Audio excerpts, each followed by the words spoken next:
When you're younger, so I figured that would be yes.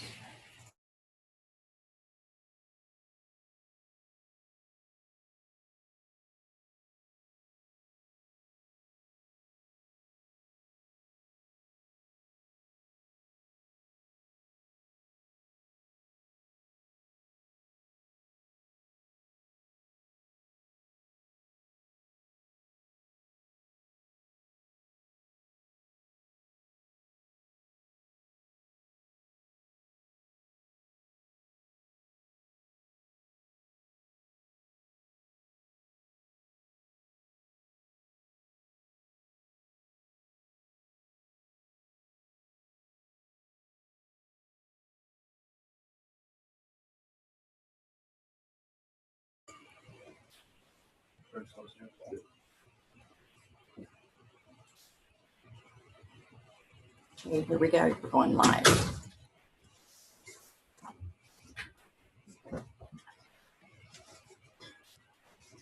So good morning, everyone. We're glad that you joined us. For those of you I have not met, I'm Debbie Gilbert, and I'm the VP of Business Development for the Green Season Group Landscape Company.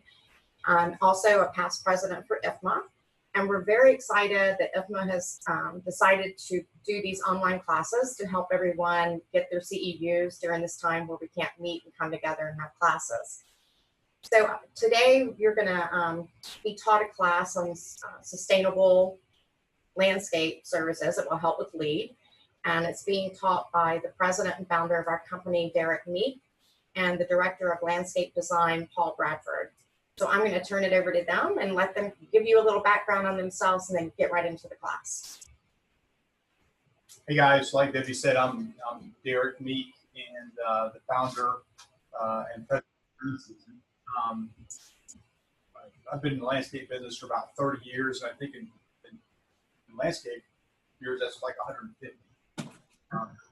So it's been a long time.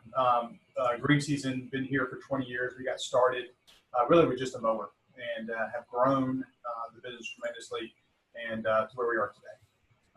But we do a lot of new construction, both commercial and residential. So our background is extensive when it comes to landscape construction services. I'm Paul Bradford. I'm the director of landscape design here at Green Season. I've been in business about 38 years. I got my degree at the University of Georgia, go Dogs, and just pleased to be here and hope we can teach you something or the other this morning.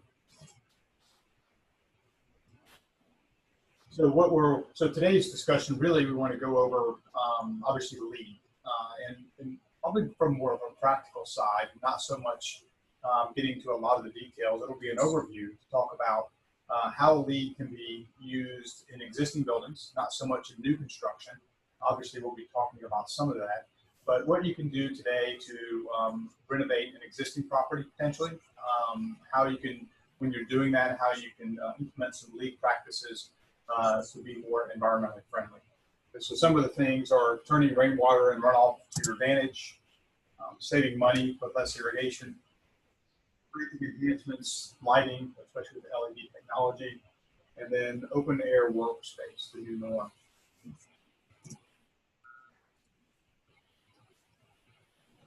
One of the techniques that you can use in your landscape is using bioswales or rain gardens. Rain gardens are really just taking an area that's already depressed in the landscape. It's already a little bit of a low area that may not have really good flow through drainage. And who's the accountant for Marketplace at Mill Creek? More expensive structures by simply basically digging that out, putting a special kind of soil that's absorbent. It becomes basically a sponge. It takes the water, it can re-enter it into the groundwater, or it can pass through. Some of it will pass through, but in a controlled way. So you've actually cleaned the water. You've done something great for the environment. And you can beautify those things. They can really be an attractive element in your landscape if done correctly. And I would say with rain gardens, another thing to consider is if you have a property where you really can't exit the water, and you have to retain it somewhere, there's not a detention pond or it's a small area that water just always stands.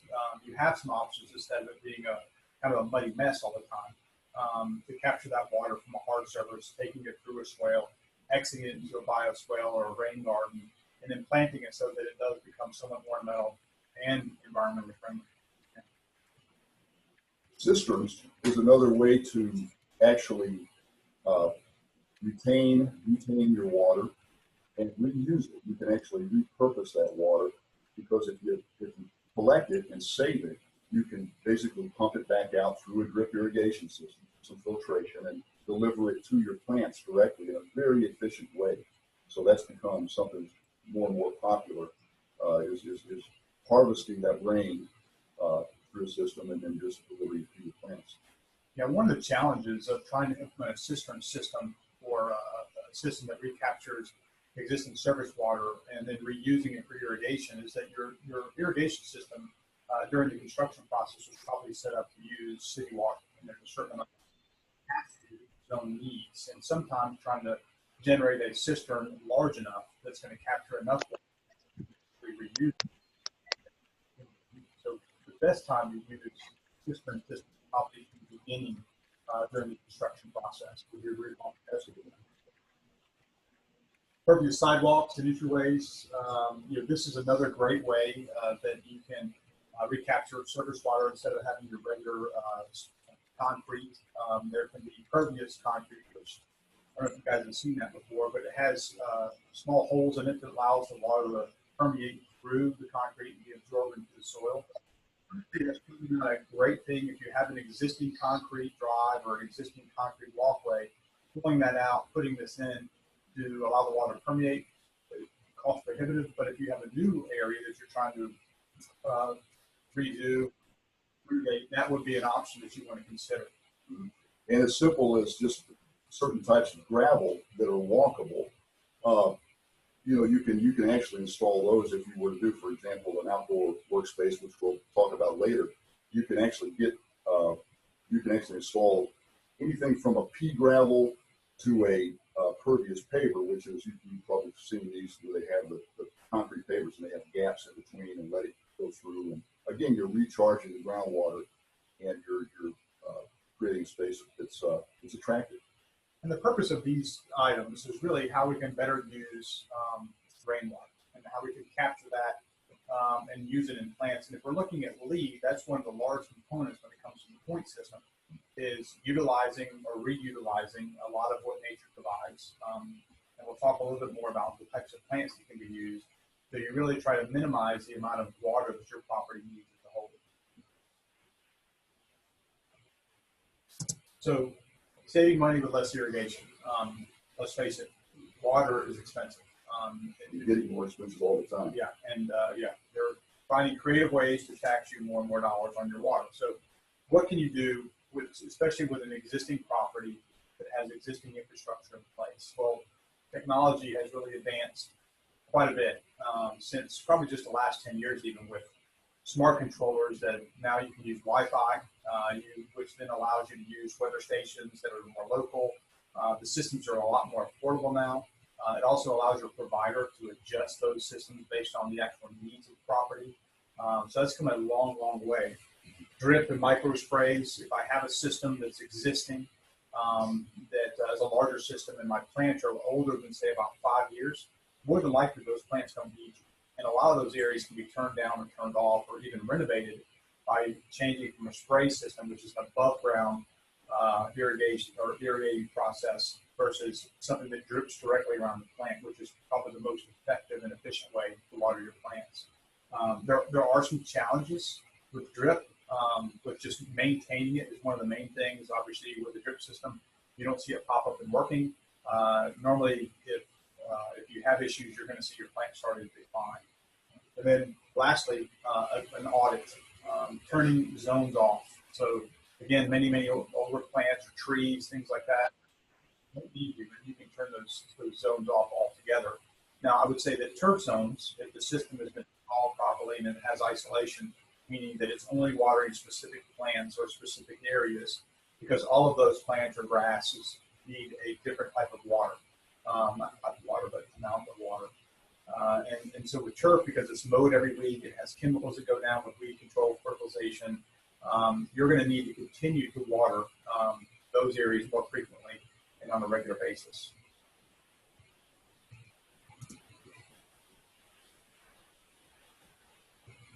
Planting enhancements, it involves a lot of different things, but fundamentally, if we plant plants that are for this region that naturally want to be here, native plants, you're going to do a lot better off. They're going to have some great survival skills just on their own. They're from this area. They take the soils, they take the heat, they take the cold. And if we plant those type of plants, you're going to have great survivability. Many beautiful plants. You can make some great aesthetic designs with these. Green screens is another example of using plants. Basically, you can build a wall using different types of plants, whether they're vines or just any kind of plants that will survive in that vertical structure. To screen buildings, and especially the hot sides, the southwest side of the building, for example, can really benefit and really save you some air conditioning if you're able to position that in the right spot. It's a great retrofit item. Yeah, it does a great job of sound buffering as well. So if there's an outdoor space that you're trying to make a bit more private, even in a commercial environment, park-like setting, that's a great option to create some separation, both from a sound and visual perspective.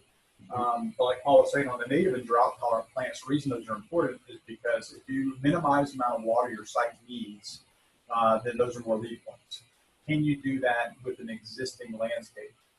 I would say you could, but the likelihood of you really getting anything out of that investment other than the aesthetic improvements, or if there's been decline, things like that, there's not going to be much benefit there.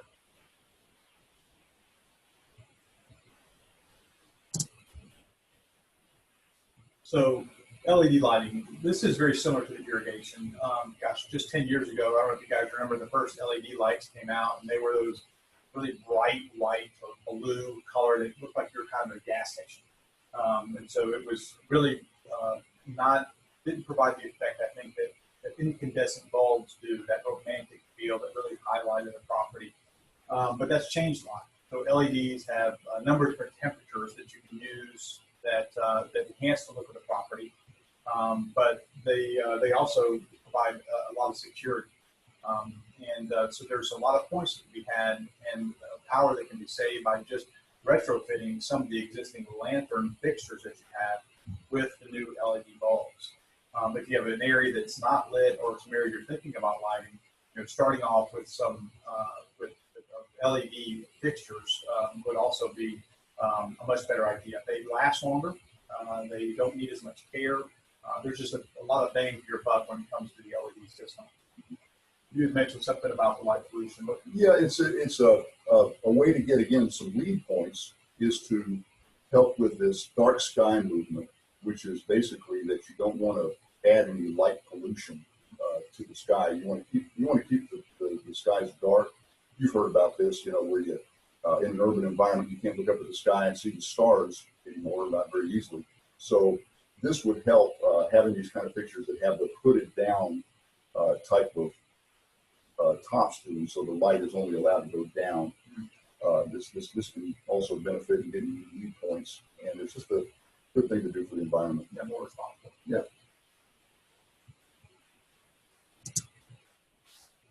So, open air workspace, the new norm. So let's face it, COVID is not going to go away, and who knows, what the next pandemic may look like. So the idea of maximizing the space becomes more and more important. Not just the interior, but what can we do on the exterior to provide some workspace that's functional, which in the past has always been very difficult because there's been limitations with Wi-Fi, there's limitations with charging, there were limitations with seating spaces. A lot of that has changed. With solar, with all the different advances in technology, those things that in the past cost so much money now are more affordable. And you can really take an outdoor living environment and make it self-sustainable. Meaning there's not a lot of effort that has to go into making it run on its own. Yes, it's becoming, again, the new norm that we're seeing people ask us for innovative solutions and bringing some of their own, just from their own research. And we've been asked by a couple of folks now. Yeah. And it's not something, again, that's brand new. It's just that we feel like things are kind of coming together between the let's do some more social distancing, let's do some more real green stuff instead of just giving it lip service. So we're seeing this really take off, and we'd like to be on the forefront of that. Yeah, and I think not only is it responsible, like you said, Paul, but there are a lot of benefits from the owner's perspective. How can I create an amenity that is going to serve me in the future? Can this space be considered in the square footage that the CDC recommends when it comes to social distancing? And then what can I do to reduce my costs? So I'm going to make a big investment into an outdoor space. What does that mean from a reduction in costs on the landscape side or other surfaces that are normally required in an outdoor space? And those are all things to be considered. And I would also say your ROI on this, a lot of landscape is obviously aesthetic and brings beauty to the building and does a lot for the emotion of the employees, the owner, and it makes them feel good. With this type of renovation, I think you're able to do both. Meaning with synthetic turf and with solar, with a lot of the repurposed wood and things like that, there are all kinds of options that you have. And this isn't something that serves a purpose when it comes to social distancing. This is something that will be appreciated and used for years to come.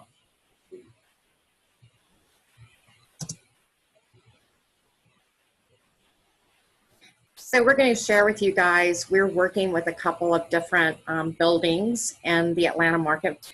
We're actually working with about 6 different companies, but some private schools, churches, as well as commercial buildings. So we're going to show you an example of what we have proposed for 2 buildings here in the Atlanta marketplace, where they want to have this outdoor as the new indoor, so that they can utilize that space and let their tenants in their building can either use this space to meet with clients, to have meetings with one another, and they can even take their laptop outside and work, which you'll see how this goes.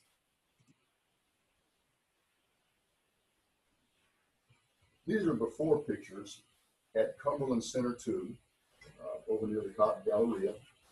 And you can see that this is basically a glorified parking lot. This is the parking deck back here, and these are parking spaces, obviously. They do break it with this little planter here, and it does have a couple of tabletops out here with umbrellas, because there's a cafe in this side entrance to the building down on the ground level. And so they have a few places to sit, but not very many. I think in numbers we counted, maximum it's maybe a dozen to 15 places to sit. They've got some, normal kind of Atlanta, Georgia landscaping, not great looking out here, but it does provide a space. But it's not used really for anything. It's just, again, more of an aesthetic to the building. So they charged us with coming up with something creative, something that would allow much more seating, primarily for dining, primarily for the cafe, so that you get a lot more seats, but also for events and for the open office area idea. They want to have places where you can plug in your electronic device, your laptop, your phone, your notebook, and work out here. So we came up with a plan for them, and just to get oriented, here's that parking deck, the upper level of it, which of course stay in place. But this space right here, which is about 50 by 65, where you saw the cars parked. This was also just concrete. This was just a concrete walk that goes to the building and through the cafe area. These trellises were in place, and some of these trees were in place. This is just that grass area over there that we looked at. And what we suggested, and are suggesting, and they're pretty excited about it at this point, is coming back over a lot of this concrete with synthetic turf. And basically, the drainage is already in place. All we have to do is place that and allow the water to flow into that, and there are systems for that. We just have an underlayment that allows the water to go where it's supposed to go. We would add some planters and seat walls, so you could have a lot of folks out here. You could, depending on how many seat walls actually end up out here, you can have a couple of hundred people pretty easily right now. This also would be synthetic turf. It's just a separate area. We have some shade trees in both areas. These red umbrella shaped features can be just umbrella tables. Again, they can be tables of different kinds of furniture, whatever the owner chooses. Examples of that down here, you know, with sitting on possibly wood base, just to bring a different element, break up the synthetic turf. Native plantings would go in here, again, just tough, low maintenance plantings. Very drought resistant again, and we can actually, in this system, we could capture some water and reuse it. So. And I think one of the, the idea behind this is, how can we make sure that we use this for many years to come? So the concept we came up with is, okay, well, we know we need a dining space.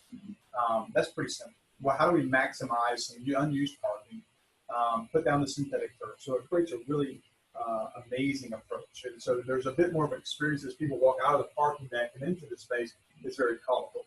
As far as furniture is concerned, there actually are a lot of different options out there when it comes to outdoor desks, fans that can be run by solar on top of some of these structures. And so we looked at a lot of those different things. And for this environment, we stuck with more of a dining option. But it has the ability to change into a lot of those different functions over time. We also implemented some water, the movement of water to create a little bit more of an ambience as people are sitting out there and going into the building. So yeah, I think it turned out really, really good. Talk about the solar panels. The structures can certainly have the solar cells on top and create their own energy to recharge a battery charger.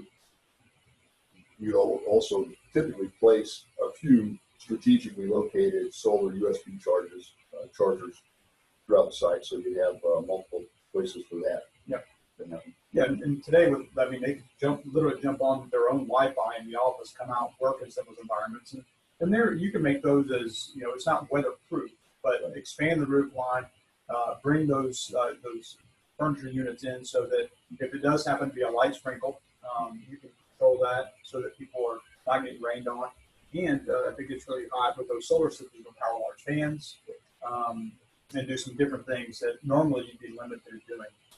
And the other thing, this area here, if you remember, was a turf area that had kind of declined. And by putting the synthetic turf in, going forward, you're actually saving money. So you've got the synthetic turf running through this area. And even though there's an investment on the front end, it's going to save money on the back end. Yeah, good point, Debbie. So the synthetic turf, as far as the maintenance is concerned, is really, other than blowing it off, there are some sand that needs to be added to top, and that's something that probably needs to be replaced every 3 to 5 years, depending. But for the most part, you've reduced almost 80% of the care that is required in that space, which obviously reduces the need of irrigation and the need of in-depth landscape maintenance. All right, so we're going to show you, and by the way, we do have, we're going to have Q&A at the end of the presentation. So I forgot to tell you, if you have questions, write them down, and then we will go through a Q&A. But we're going to share a second property with you. Same thing, company, Alliance Center One Alliance Center, sorry, was again looking for a way to utilize their outdoor space, concerned about how many people can be in the building with the social distancing, what can we do with this unused outdoor space to help us give people more space to work, to meet with clients, to have gatherings, etc. So this is the next one. Again, into the before spaces. This one here is a kind of a northwest facing area. And it's very nice plantings and nice shade trees, so it's a shady spot. But really the purpose it serves is just aesthetics at this point. It's just something that's going to be the foundation of the building. And so there's no place for people to enter or use this space. This over here is obviously just the big end of a really large median island. again, planted with trees, somewhat mulchy at this point, but something that's has no people use function to it at this point.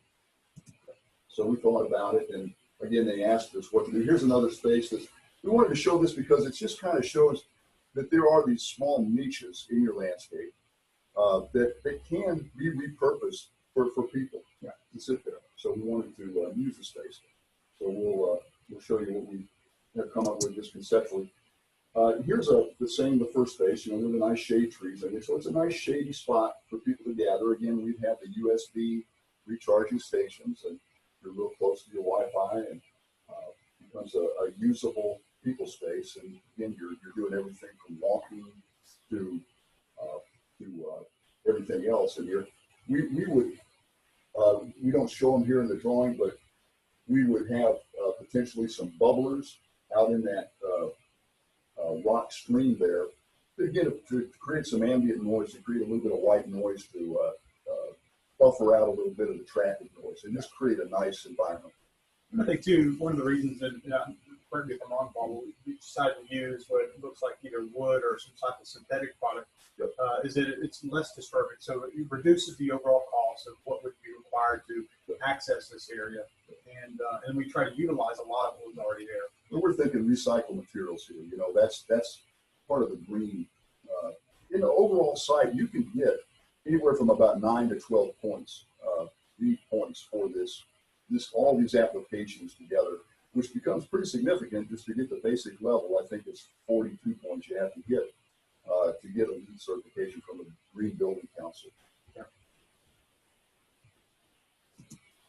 Here's that big island with mulch, repurposed a little bit, and of course it's got a high aesthetic value to it, but it's also a place again where people can go on a nice sunny day, or you could actually install, if you wanted to, some shelters. You could have these overhanging fabric is one of the things that become very popular, but different techniques, but at least a place to sit and use the space for, again, outside work and gathering. And I think also, just from a pedestrian perspective, access across this motor court provides a bit more safety too. Yeah, it does. Yeah, it does. It's one thing they're actually looking at here are these lights that go across the pedestrian crossways that just continually blink. Mm-hmm. Yeah. Yeah.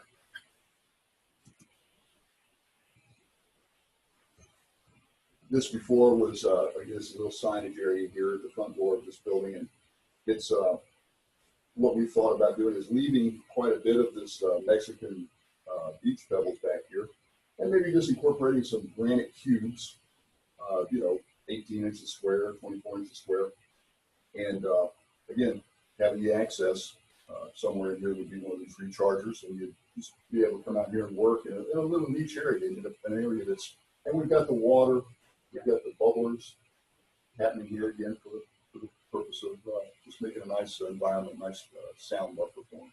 Yeah, I mean, I think it's the overall idea that there are these little places of property that are in areas where people are going to be accessing either an entrance and exit. So they make sense, and people sit down and they use them, whether it be a 15-minute deal or half a day. All that's available to them, and to make it a little bit more friendly. Sort of sitting there, you have the ambient sound of the water, and you really haven't done much to disturb the landscape. You dropped in, if you remember, this was a ground cover existing. All these were already there, so this would be recirculating bubbler on those, and these are just basically pieces of furniture that you're setting in the landscape for people to use.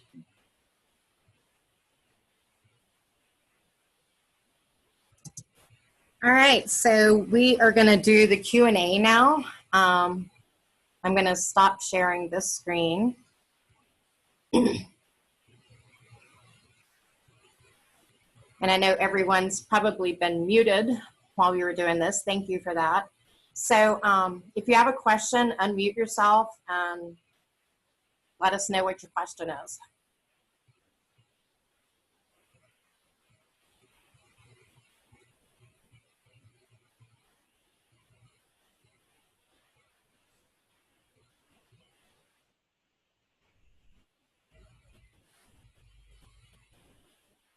Okay.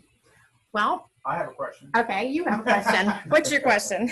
So I guess my question would be, do you guys see available space that you can utilize or that an owner would want to utilize to create outdoor spaces for people to work? Is that a viable solution to some of the COVID challenges that we're in today?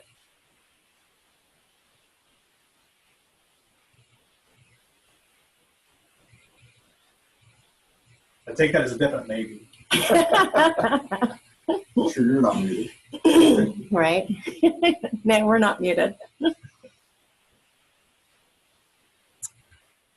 All right. Well, when you registered for this class, there was a box to check to get the CEU credits. If for any reason you did not check that box, email me, let me know, and we'll make sure that gets taken care of so that you do get your CEUs. Beyond that, thank you again for getting on, and I hope this is helpful for you. And IFMA is hosting a class every week, different subjects, different presenters. I encourage you to go to ifmaatlanta.org and go to the calendar of events, and it'll show you what all the classes are. And if you do have any questions that you didn't want to ask on here, everyone has my email and my phone number, so feel free to reach out, and we'll be happy to work with you in any way that we can. And beyond that, unless someone has something to say, we're gonna close it up and let you guys get back to work.